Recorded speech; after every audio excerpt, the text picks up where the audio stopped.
Halo teman-teman, masih bersama saya di Konco Kimpling di kawasan Tugu Malioboro, Yogyakarta International Airport. Nah, kali ini saya akan perkenalkan teman-teman semua dengan sosok yang unik yang mewarnai keistimewaan Yogyakarta. Mr. Raden. Oh, Raden ngapain? Hasto, Widiasto. Anu nih titelnya? Raden Wedono Hasto. Raden Wedono Widiasto. Raden Wedono Hasto Prakoso. Hasto Prakoso. Panggilannya Mas Hasto. Sebagai ketua Sekber. Sekber Keistimewaan. Teman-teman masih tahu dia, Sekber Keistimewaan itu yang mewarnai keistimewaan Jogja. Itu berdirinya tahun berapa? Sekber itu sekitar 2008. Suwe ya? Ya, Cuma ngawal jadi toke undang-undang istimewa itu ya? awal. Suwe ya? Nah, komponennya apa, Wi? Terdiri apa? Ya, Sekber Keistimewaan itu sebenarnya lebih ke tema konsolidasi. Ya. Lebih ke tema konsolidasi. Jadi bukan kemudian organisasi, tidak. Ya. Tapi lebih ke tema konsolidasi. Karena apa? Karena waktu itu sudah banyak organ-organ, Ya. lurah, duko, asosiasi, ormas. Jadi kita mengorganize. Ya. Jadi kita tidak mensubordinasi. Menyekretariatkan bersama. Ya, jadi ini menjadi. Ini berapa komponen kira-kira? Puluhan. Puluhan banyak, ya? Banyak. Memang cukup fenomenal ya bagi Jogja waktu itu ya. Ya. Mengawal Ya betul. bagi yang tahu. Loh, ya itu sejarah Jogja toh. Ya. Iya toh. Ya. Kan ada di jalanan terus. Ya, karena memang Sekber itu gini, Pak Kimpling, kita memperkuat di aspek gerakan ekstra parlementer. Ekstra para Pak. Iya, kan kalau gerakan parlementer ya teman-teman DPRD, DIY, DPR RI, DPD. Nah, ruang ekstra parlementer itu ya kita yang ambil. Jadi ini melengkapi. Jadi perjuangan Undang-Undang Keistimewaan itu adalah buah perjuangan dari parlementarian dan ekstra parlementarian. Supporting untuk. Bukan supporting, jadi bagian yang ikut Oh malah jadi satu menjadi ya? alat tekan kan. Oke. Jadi ketika pembahasan macet kan harus ada tekanan. Nah ceritanya dulu yang paling rumit apa Mas yang dialami? Perjalanan Sekber dalam mengawal Undang-Undang Keistimewaan itu? Yang paling rumit ya ketika SBY kan tetap maunya pemilihan gubernur DIY. Pemerintah pusat maunya begitu. Beberapa partai politik juga maunya pemilihan. Ya terus terang seperti Partai Demokrat sendiri, partai-partai yang lain ya. Kalau yang paling militan ya hanya PDI Perjuangan. Itu terjadi tahun berapa itu? Yang waktu krusial itu? Ya krusialnya itu di 2009 ke atas ya. Ya. Yaitu Pembahasan di paling DPR itu krusial, ya? Karena kalau 2004 SBY Presiden itu kan perpanjangan 5 tahun. Ya. Nah 2009 sampai 2012 itu sangat krusial. Ya. Nah, momentum akhirnya diputuskan tok undang-undang itu apa menurut Mas Hasto? Ya karena pemerintah pusat sudah tidak punya cara lagi Oh gitu. untuk menghadapi baik itu argumentasi teman-teman parlemen. Merekayasa udah nggak bisa ya? Ya nggak besul lagi. Ini kentekan nakal bisa? Apa? Kentekan nakal ya? Iya, apalagi kan itu kan menjelang 2019 menjelang pergantian presiden juga kan. Ya. Gitu. Jadi ya itu. Ya. Ini penting ya buat kita teman-teman di rumah. Sejarah keistimewaan ada bagiannya itu ya pergerakan Sekber itu dari komunitas rakyat itu ya. Ya. Berbagai macam itu. Dengan demo yang macam-macam. Rutin ya? Rutin. Tidak. Tapi sempat ada situasi yang cukup membahayakan itu. Enggak ya, karena kebetulan penggerak Sekber ya saya sendiri itu kan kita alumni 98 ya. Oh, jadi kita sudah teruji lah. Tekanan-tekanan dari pemerintah atau penguasa itu kita sudah teruji. Jadi ya seneng aja. Ya. Pada saat peristiwa di ketok palunya Undang-Undang Keistimewaan, masih ingat nggak, Mas? Ya, waktu itu kami kan menggelar sidang rakyat di DPRD Malioboro ya. Jadi kita juga mengumpulkan massa di situ dan melihat proses yang di Jakarta, karena memang kan bagi tugas. Karena kalau tinggal proses pengetokan itu kan sebenarnya hanya persoalan teknis ya. Tapi kan tekanan-tekanan di Jogja itu yang penting. Nah, yang paling pernah ada satu pengalaman itu ketika kami bisa tembus ke Gedung Agung. Oh itu ya? Ya, jadi menggunakan trik ya. Ya, triknya dengan membuat surat kepada Ketua DPRD DIY waktu itu, Pak Yuga, Pak, tolong antar saya untuk ketemu Presiden di Gedung Agung. Sudah, caranya saya bersurat ke Pak Yuga dan Pak Yuga sebagai Ketua Dewan bersurat ke Istana bahwa ini loh ada aspirasi masyarakat mau ketemu. Jadi yang antar saya itu ketua-ketua DPRD. Ketua DPRD DIY, kabupaten, kota semuanya ikut. Kita jalan kaki dari DPRD itu masuk Istana. Tujuannya ketemu Presiden. Lalu ditemui oleh waktu itu Sekretaris Presiden dan Sekretaris Kabinet Sekap ya. Dipo Alam dan Julian Pasya. Dan kita ramai berdebat di dalam itu. Karena memang forum itu forum kami, dalam arti teman-teman DPRD ini kan hanya mengantar ya. Kita hampir terjadi insiden lah kalau gitu saya ya? nggak mikir panjang. Karena ini aspirasi rakyat toh. Ya. Dan mereka jadi mungkin kalau saya nuruti emosi mungkin waktu itu terjadi ada berita ya. Tapi, untung belum ada WhatsApp ya. Ya. Karena kan kalau ada insiden saya mikir posisi saya di dalam. Tidak ada media yang melihat. Jadi ya pertimbangan-pertimbangan itu ya akhirnya udahlah. Nah, menurut Mas Hasto, keistimewaan Jogja sejak surat dari Presiden Soekarno ya. Kan Jogja udah DIY kan. Dengan undang-undang keistimewaan yang terbaru itu. Tahun berapa nih yang kemarin? Yang undang-undang ini kan 2012. 2012. Tapi sebenarnya ada produk hukum sebelumnya. Iya. Undang-Undang nomor 3 tahun 50. Nah, kita sering nyebutnya 350. Ya, itu efek itu dari maklumat itu ya. Ya, itu undang-undang pembentukan DIY. Ya. Kalau kata Jogja sebagai daerah istimewa itu sudah muncul di dalam piagam kedudukan Bung Karno. Jadi Bung Karno itu memberikan kedudukan untuk membalas dukungan Jogja.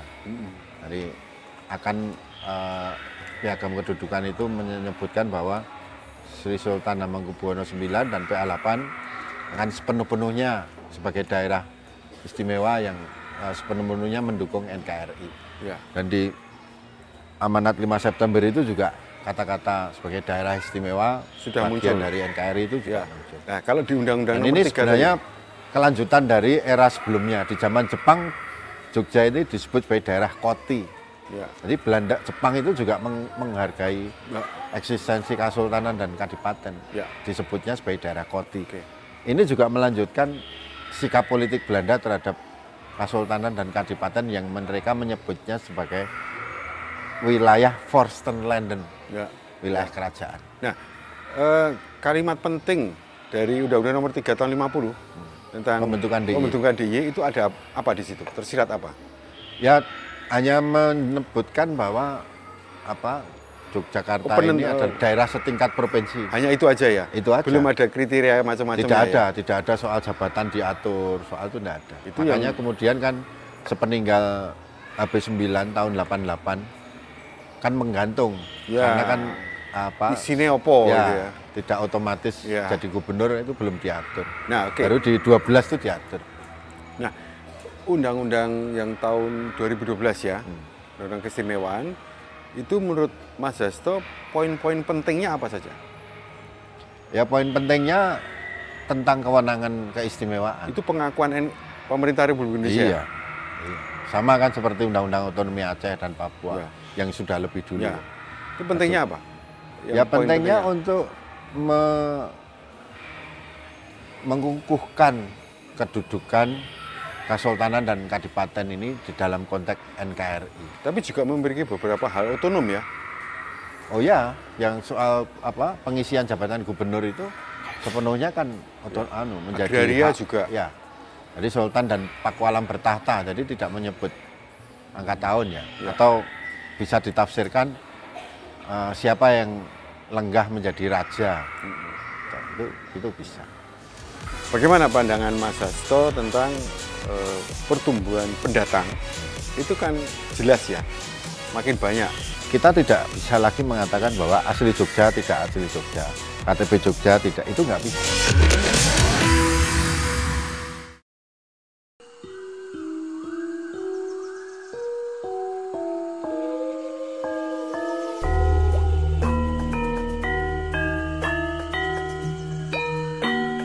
DJ Hunter Production.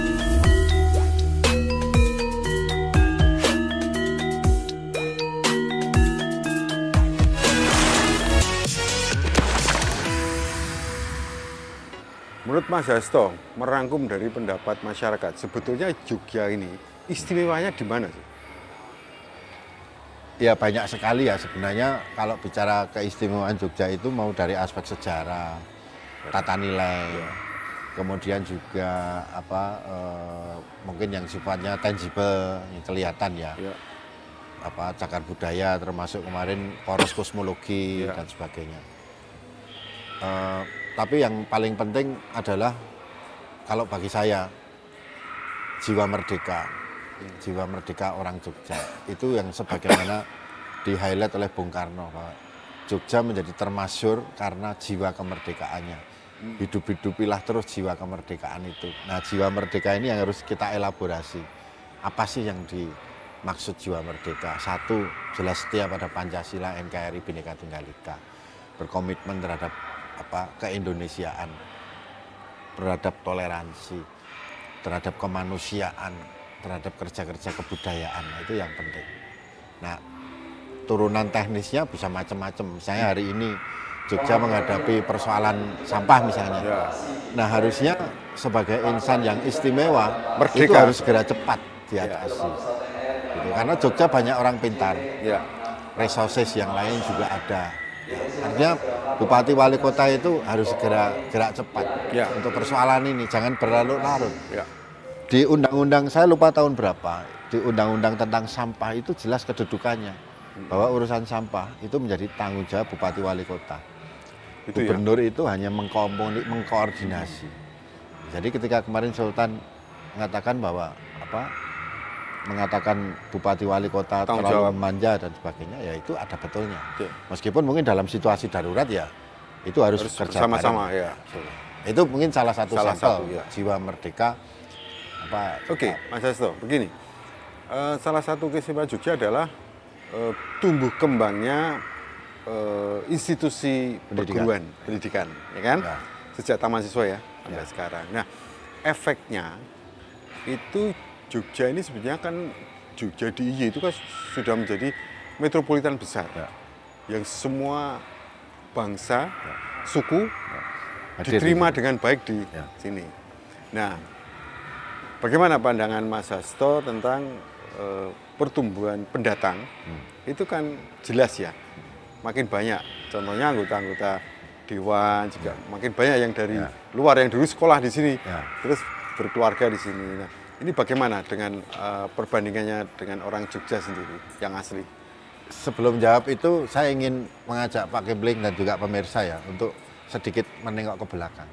Bahwa sebenarnya daerah istimewa Yogyakarta atau Jogja atau kawasan Mataram ini, itu pada dasarnya memang sudah menjadi jujukan orang dari mana-mana sejak Mataram kuno. Ibu kota negara. Sejak Mataram kuno ya. Jadi kalau kita lihat warisan-warisan arkeologis dari Mataram kuno, itu bagaimana destinasi Hindu, Buddha itu bisa jadi satu di situ.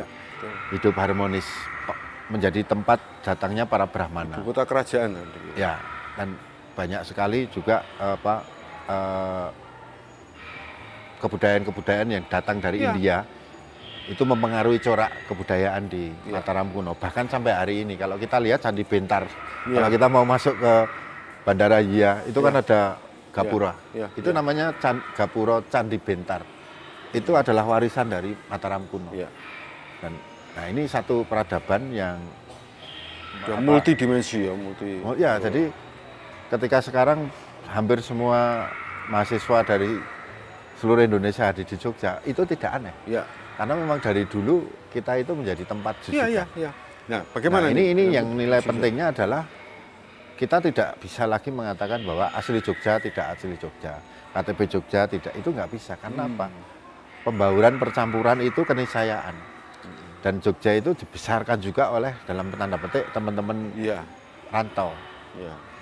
Baik itu mulai dari rektor perguruan tinggi, tokoh-tokoh kebudayaan, akademisi, seniman. Kalau misalnya dilacak asal-usulnya, banyak yang bukan dari luar semua. Jogja, tapi kan orang ngertinya itu dari Jogja. Penulis buku, banyak lah. Aktivis juga begitu. Banyak teman-teman dulu yang kuliah sesama jadi aktivis, mereka dari luar daerah. Jadi mereka ikut membesarkan Jogja. Dan ini harus energi itu yang harus kita serap. Begini, Jogja itu ibarat kan guru sepuh ya. Jadi ngajari wong sekarang orangnya udah moncer. Udah moncer dan memang jiwa merdekanya tinggi karena di sini mungkin menerima salah satu jiwa merdeka. Kita di sini mungkin biasa-biasa aja. Tapi ternyata teman kita itu tokoh di luar. Populer di luar, bahkan di mancanegara. Nah, ini bagaimana menurut Mas Hasto kolaborasi kontribusi mereka itu terhadap Yogyakarta sendiri?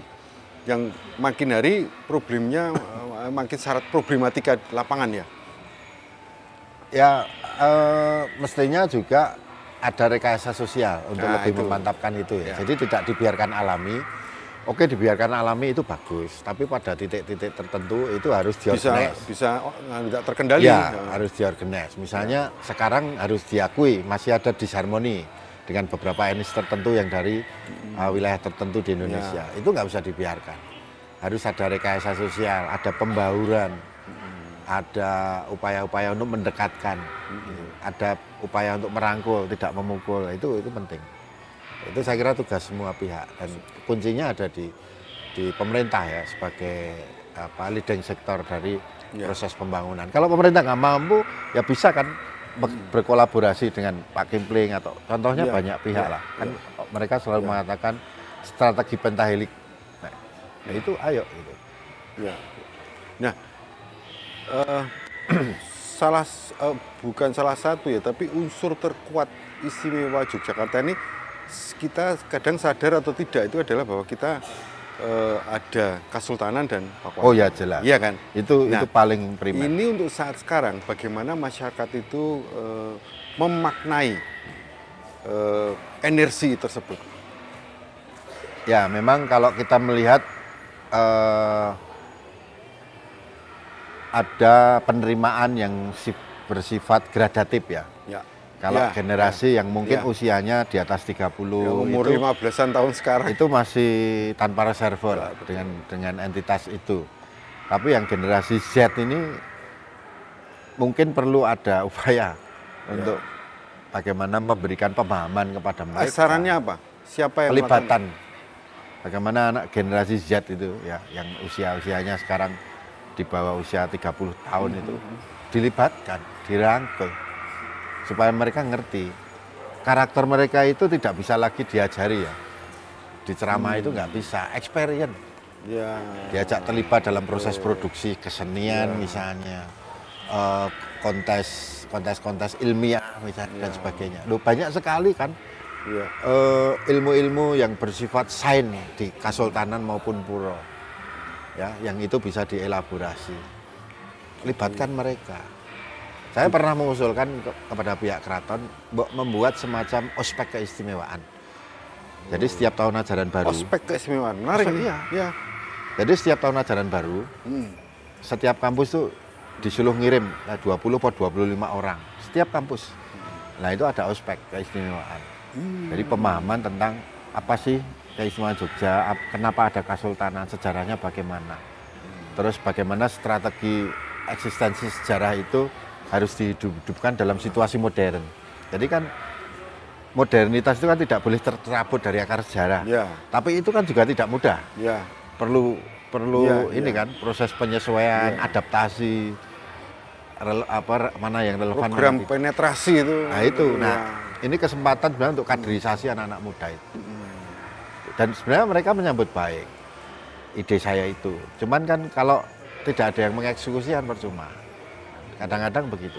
Ini saya kira satu yang menarik menurut saya, mungkin kalau ada salah satu kepala dinas yang menyaksikan Ya. ospek keistimewaan, itu betul sekali. Karena Nah, ospek kita sebenarnya orientasi pengenalan kampus. Iya. Kali ini ya pengenalan kebudayaan keistimewaan. karena begini logikanya, orang yang mau belajar ke Jogja, Ya. diupacarai di rumah kan, Ya. di rumahnya, Iya. sekolah didoain ya kan, Iya. sampai ke sini harus dapat Paham. pembekalan pertama. Betul. Ini Jogja ini seperti ini, Iya. keraton tuh begini, Pakualam seperti ini, yang namanya apa, sopan santun, etika, Iya. moral itu seperti ini. Iya. Kalau enggak ya seperti sekarang ini ya. Iya, kecenderungan Udah nggak ada. yang Pak Kipling katakan kalau tidak ada edukasi yang memadai, potretnya seperti celotehan netizen hari ini.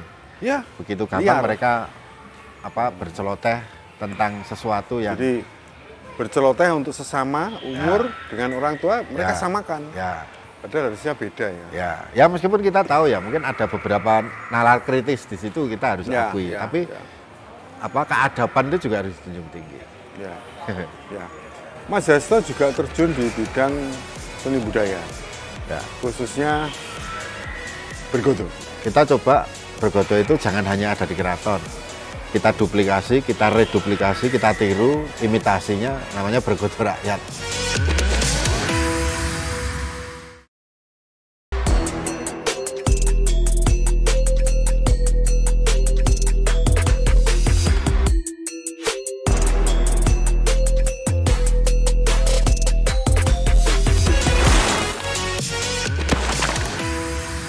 Mas Hasto juga terjun di bidang seni budaya, Ya. khususnya bergodo.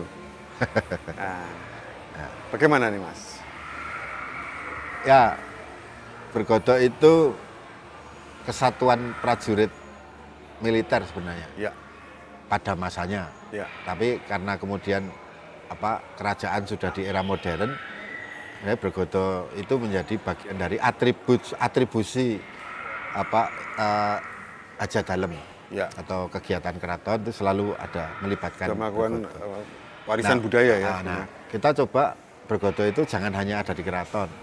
Kita duplikasi, kita reduplikasi, kita tiru, imitasinya namanya bergodo rakyat. Dulu dengan Pak Kipling juga kita Ya. pernah bikin event seperti itu. Nah, mereka itu saya sebenarnya merasa berutang budi kepada teman-teman bergodo rakyat. Karena apa? Mereka dulu selalu saya ajak kalau demo. Jadi kalau demo itu saya melihat propertinya kan menarik kan. Ya. Tapi kan tidak bisa ditangkap. Artinya kalau orang bawa senjata kan harusnya tapi kalau bawa keris wong itu aduh, Bawa tombak. tombak nggak bisa. Jadi menjadi performan yang bagus. Penyamaran artistik ya. Ya, dan kan gagah. Nah akhirnya terus ini kita bikinkan festival. Dan tahun ini festival Bergodo Rakyat sudah menginjak tahun ke-11. Animonya bagaimana? Luar biasa. Kita harus batasi, kalau nggak batasi meledak. Oh iya. Dan setelah ada festival itu sekarang sampai di tingkat dukuh itu kan ada bergodo. Tumbuh pada bangga kan. Dan Ya. itu kan bisa menjadi duta kampung. Bergodo mana? Bahasa Seran. Oh, ini bangga membawa nama kampung. Satu. Yang kedua, menumbuhkan ekonomi pengrajin. Bayangkan satu pengadang itu bisa 1 juta. Kok Ya. bisa? Ya belangkon, Ya, surjan, ya, ya. keris, Kostum, itu aksesoris. ya aksesoris itu Ya. bukan mahal ya tapi itu karya pengrajin kita, jadi harus kita apresiasi kan.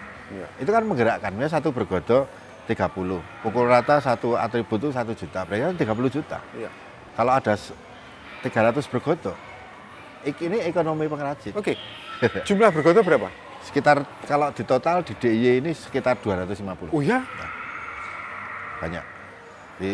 Karena tersebar bahkan bisa terjadi berbasis satu pedukuhan itu bisa 2. Pernah tampil bareng?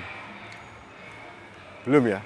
Kalau bareng itu si komandannya Kalau semua nggak 200 cukup.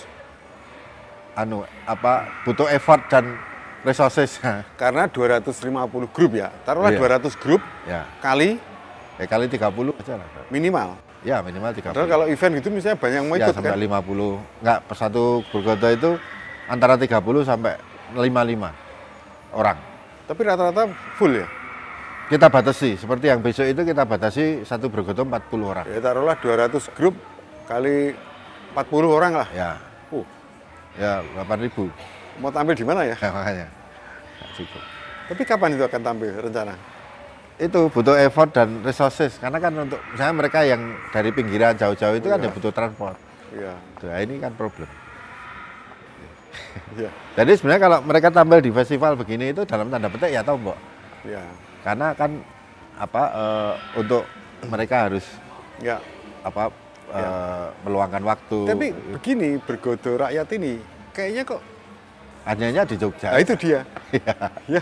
Nah, saya pernah ikut festival Keraton Nusantara Ya. di bekas di kerajaan-kerajaan di luar DIY. Saya nggak melihat ada fenomena bergodo rakyat. Hanya ada di Jogja.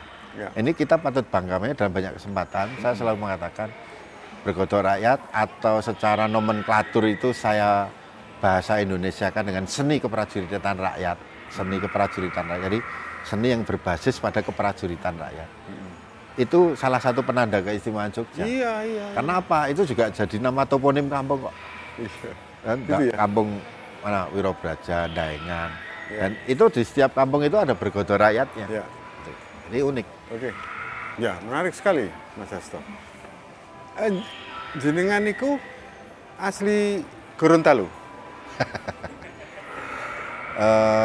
Tetangganya Mana asli? Purwokinandi. Oh. Bukan Gorontalo ya. Jawa itu. Berarti sangat jiwa Jawa ya. Ya. Nah, sekarang kita memasuki dunia Jawa. Saya akan berkata bahasa Indonesia, terjemahkan dalam bahasa Kromo Inggil. Bahasa? Kromo Inggil, Oh, Kromoinggil. Boleh? oke? Ya. 1782. Setunggal ewu pitung atus sang dosa kali. Wolung dosa kali. Wolung dosa kali. Good. 7651. Pitung dosa ewu 600. Hitung ewu. Hah? 7651. Oh, nggih. 7.650 1.272.000.000 1.200.000.000 Ya. 48.050.000. Eh. Sampun ngertos jawabanipun. Oh, ngoten nggih. Ampun. Ini bisa domongke nggih. Saged. Ah, pinten? Kok kathah? Wah. Tur mingong kothok nggih. Nek ana duite wah apik. Apik. Terus saya, nah ikuti saya. Iya. Saya Nggih. apa? Menira Suka sekali remen sangat memakai ngagem bedak. bedak.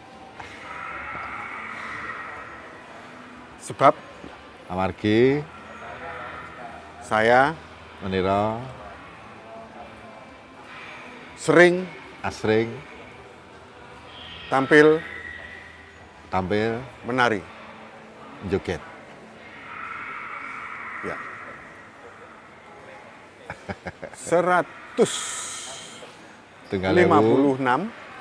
Setunggal ewu 156 oh 156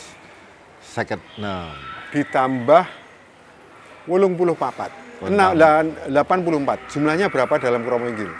156 156 ditambah 84. 4 64 berapa jumlah? 170 pinten wau? Jumlahipun mawon pinten? Loh, ayo sejumlah aku ya spontan nih. Sepenting jumlahipun. 1755. Ora usah tuh. Mboten menika anu adeging nagari. Oh, ngoten nggih. Ya teman-teman, senang sekali ketemu Mas Hasto Prakoso. bagaimanapun juga kita harus belajar sejarah. Dan ini mumpung belum lama ya, Yeah. kejadian ini pengawalan Undang-Undang Keistimewaan Yogyakarta dan bagaimana mewarnai keistimewaan Jogja sekarang dan seterusnya. Amin. Kita harus tetap optimis Yeah. dan semangat. Yeah. Dadah teman-teman, terima kasih Mas Yeah. Hasto. Sami-sami. Ya.